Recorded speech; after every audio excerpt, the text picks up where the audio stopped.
और ये करीब 11 बजे का टाइम था। तो मैं बड़ी जल्दी भड़ाभड़ लगी थी किचन में कि जल्दी जल्दी कर लूँ करके, बहुत लेट हो गई थी। क्योंकि पूजा पाठ सुबह के काम तो आप जानते ही हैं कितने सारे रहते हैं। सब जगह की पूजा पाठ करते बाकी काम निपटाते निपटाते मुझे 11 बज गए थे। और मैं सब्जी भी यहीं काट रही थी, बड़ी जल्दी खड़े होके और सब्जी काट रही थी। सब्जी काटना मेरे को सबसे बड़ा कठिन काम लगता है। सब्जी कट जाती ना तो मेरा आधा काम हो जाता है। और एक क्या है कि दाल का डिब्बा भरा हुआ था, और जैसे ही मैं दाल का डिब्बा उठाई, दाल निकाली और रखने के लिए रखी, तो ये देखिए मेरा काम और बढ़ गया। पूरी दाल बिखर गई प्लेटफार्म में। प्लेटफार्म में ज़्यादा गीला तो नहीं था, पर फिर भी गीला तो रहता ही है प्लेटफार्म ना। ये काम बढ़ गया मेरा कि अब मैं खाना बनाते बनाते थोड़ी रुक जाऊं, फिर इसको समेटूंगी। और दाल गीली तो हो ही गई है, अब देखती हूँ इसको गीले सूखे कपड़े में फैलाऊंगी करके। तो वो एकदम से हाथ में तेल वेल रहता है किचन में, वो एकदम से छुटक गया डब्बा। और बड़ी जल्दी खाना बना रही थी। चावल में ना पसा के बनाती हूँ, कुकर में नहीं बनाती चावल। कभी बना भी लेती हूँ, ऐसा नहीं है। और चावल पसा के खाना ज़्यादा फायदा वाला रहता है। तो इस कारण में ना अभी अभी ना पसा के चावल बनाने लगी हूँ। और मुझे जाना है 2-2:30 बजे रामायण में। हेलो, कैसे हैं आप? राधा रानी रियल ब्लॉग में मैं आपका स्वागत करती हूँ। बड़ों को प्रणाम, छोटों को आशीर्वाद। जो मेरी हम उम्र है उनको राधे राधे। और अभी टाइम हो गया है 3 बजे का, और 2:30 बज गए हैं, 2:30 बज चुके हैं। मतलब आधा घंटा और है, 3 बजे हम सत्संग में जाते हैं। और आप लोगों को लगता होगा कि रोज सत्संग रोज रामायण में जाती है, क्यों जाती है? तो मैं बता दूं आपको। कुछ लोगों को ये रहता है कि रोज रामायण से क्या होता है, तो ऐसा नहीं है। ये हमारे रामायण जो है हमारा धार्मिक ग्रंथ है। इससे रामायण से हमको बहुत कुछ शिक्षा मिलती है, बहुत कुछ सीखने को मिलता है। हमारे जो परमपिता परमेश्वर श्री राम जी थे, उनकी जीवनी, उनके जीवन की कहानी, उनके जीवन का संघर्ष, उनके जीवन का अच्छा समय बुरा समय सब पता चलता है। ये धार्मिक ग्रंथ है और यही सत्संग कहलाते हैं। और जैसे ही हम रामायण करने के लिए बैठते हैं या भजन करने के लिए बैठते हैं, तो हनुमान जी का वहाँ आगमन हो जाता है। क्योंकि हनुमान जी तो कलयुग में अभी भी हैं ना। उनको राम जी जब अपने धाम को गए थे, साकेत धाम, तो राम जी ने हनुमान जी को बोल के गए थे कि आप कलयुग में रहोगे करके, कलयुग में प्रत्यक्ष रहोगे आप। और जहाँ भी सत्संग होगा, जहाँ भी भजन होगा, जहाँ भी मेरी चर्चा होगी, वहाँ आप प्रत्यक्ष रहेंगे। भले हमें आपको दिखाई न देते हों, पर वो अदृश्य रूप में रहते जरूर हैं। तो इस कारण रामायण धार्मिक ग्रंथ है। इस कारण हम रामायण जितनी हो सके अपने जीवन में उतारना चाहते हैं हम। और जब भी रामायण का कहीं हुआ तो मैं जाती हूँ। और रामायण में एक पिता का पुत्र के प्रति प्रेम, एक सौतेली माँ की कुटिलता, और एक स्त्री का धर्म, और बुरे कर्म का बुरा नतीजा। सौतेली माँ की कुटिलता का भी दिया है, पर उसमें रहस्य भरा हुआ था उसमें। पर कैकेयी माता को अपन जो आमतौर पे कहते हैं कि सौतेली माँ ने कुटिलता की, पर उसका रहस्य कुछ और था। उसका बड़ा गूढ़ रहस्य है।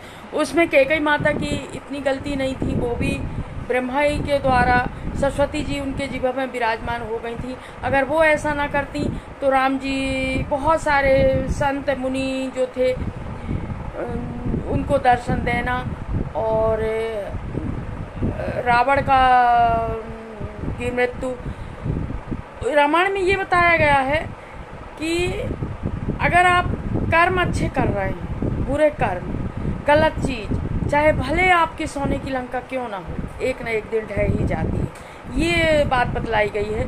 और दशरथ जी का पुत्र के प्रति इतना प्रेम कि वो अपने प्राण त्याग देते हैं। सीता जी का स्त्री पतिव्रता स्त्री का त्याग ये बताया गया है उसमें।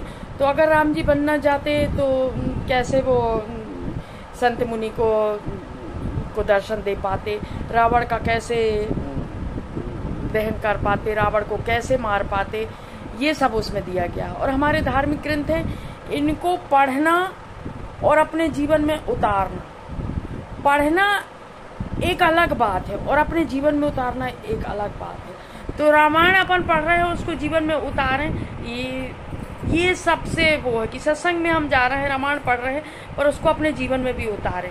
राम के चरित्र को, भरत जैसा भाई का प्रेम उसमें कितना अच्छा दिया गया है। भरत जैसा प्रेम, लक्ष्मण जी का जैसा प्रेम, लक्ष्मण जी भी रामचंद्र जी के साथ बन चले गए, और सीता जी कितने दिन रावण के यहाँ रहीं, इसके बाद वो सुरक्षित घर आई, इसके बाद भी लोगों ने उनको क्या क्या बोला कि फिर से उनको वनवास हो गया।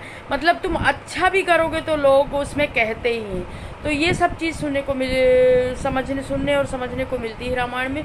इसलिए रामायण का जितना भी हो सके, आप सभी लोगों से निवेदन है कि रामायण का जितना हो सके उतना अनुसरण अपन करें और अपने जीवन में उतारें। रामायण हमारे धार्मिक ग्रंथ हैं, इनको कहने से, इनको सुनने से, ये एक सत्संग रहता है, इनको कहने से, इनको सुनने से, अपने जीवन में उतारने से एक जीवन बहुत अच्छा बनता है।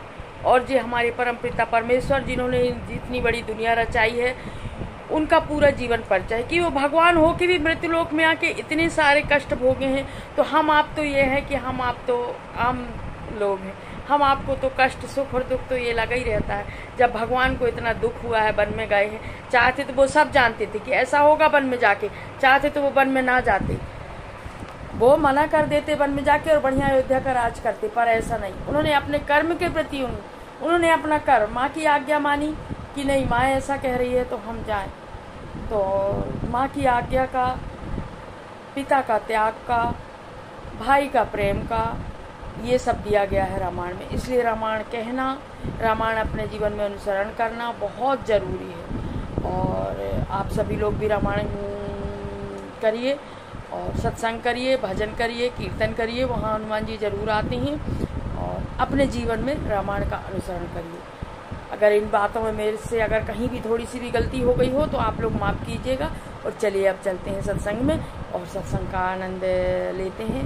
और मैं तो रुक ही नहीं पाती जहाँ सत्संग का होता है ना, जबकि मेरा स्वास्थ्य अभी उतना अच्छा नहीं चल रहा है, फिर भी मैं नहीं रुक पाती, मैं जाती ही जाती कि जितना ज़्यादा अपने जीवन में सत्संग मिल सके उतना मैं कर लूँ करके। ये जीवन तो क्षण भंगुर है, पता नहीं जीवन की कब तक का है। तो जब तक है जीवन में बस चलते रहिए, चलते रहिए, चलते रहिए। तो चलिए अब चलते हैं सत्संग में।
और ये हम सुंदरकांड का खंड पाठ कर रहे थे।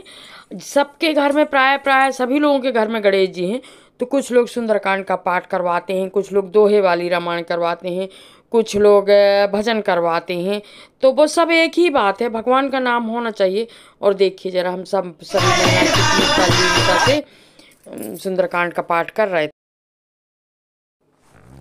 और सबसे बड़ी चीज़, हम सब एक दूसरे का सपोर्ट, एक दूसरे का इतना सपोर्ट रहता है कि 3 बजे सब हर हाल में पहुंच ही जाती हैं जहां होना रहता है वहां। अगर दूर रहता है तो फिर दुर्गा मंदिर में इकट्ठे होते हैं, और अगर पास में है कि घर पता है तो फिर 3 बजे वहां इकट्ठे हो जाते हैं, बिना एक दूसरे के ना कुछ नहीं होता।